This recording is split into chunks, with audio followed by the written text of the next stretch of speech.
We came here to Virginia Key today to answer a question that we already know the answer to. When you're trying to go fast, is power or technical ability more important? Well, as you could guess, speed and endurance are more important on smooth, straight trails, and technical ability reigns supreme on rougher sections. This is widely known, but we wanted to try for ourselves anyway. Kevin's a roadie with some mountain biking experience, and Domingo rides everything from XC to road to cyclocross. I'm strictly a technical rider with almost no endurance whatsoever. Now that I have this YouTube channel, I film videos every time I ride. Between setting up cameras, repeating shots, and lugging equipment around, I rarely ride for more than a few minutes at a time. The endurance I had a few years ago is totally gone, and I kinda want it back. The problem is that you can't buy endurance, only rent it. We started off on this mile-long XC trail with almost no features. I passed Kevin and Domingo here, but I was vomiting while they weren't even breaking a sweat.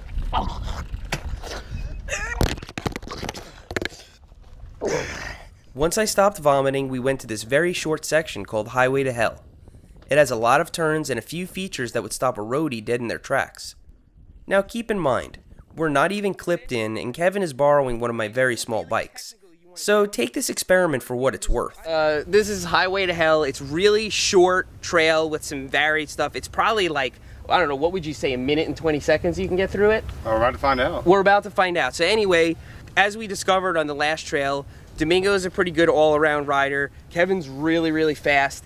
And I'm good at technical stuff with absolutely zero endurance. So we're gonna... That's a fair way to say it. So we're gonna each take turns going through this trail. We're gonna see who does it the fastest, and we're gonna see how these skills work on a really short trail with some varied terrain.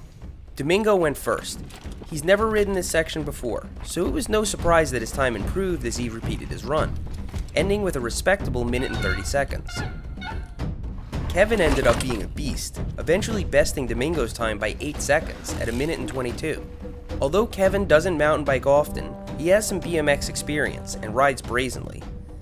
Being that he can sprint close to 40 miles per hour on a road bike, he's got no shortage of power. I hope I don't vomit again trying to beat his time. Here goes.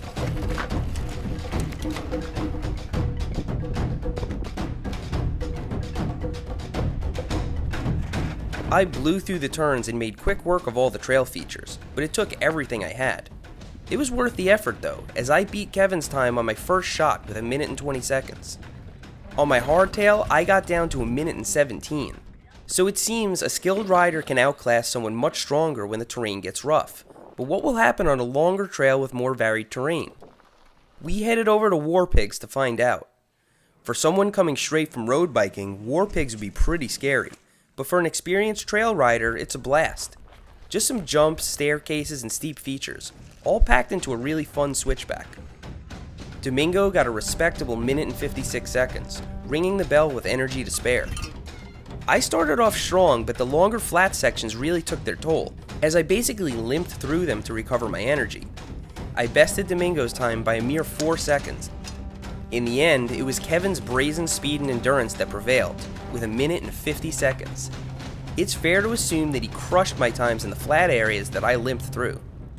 Even though this course was about 30 seconds longer than Highway to Hell, it was enough to squeeze me for all my energy, so a longer course would likely tip the scale even more in Kevin and Domingo's favor. So this experiment was fun, and it got me motivated to improve my endurance. As Kevin said, even one endurance ride per week could result in noticeable gains.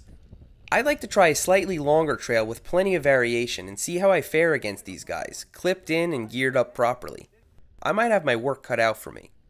For now, enough with this XC stuff. Frenchie gave us the green light to test out this new berm on a closed segment of trail. Stuff like this is a clear reminder that the most important part of mountain biking is enjoying yourself. Thanks for riding with me today, and I'll see you next time.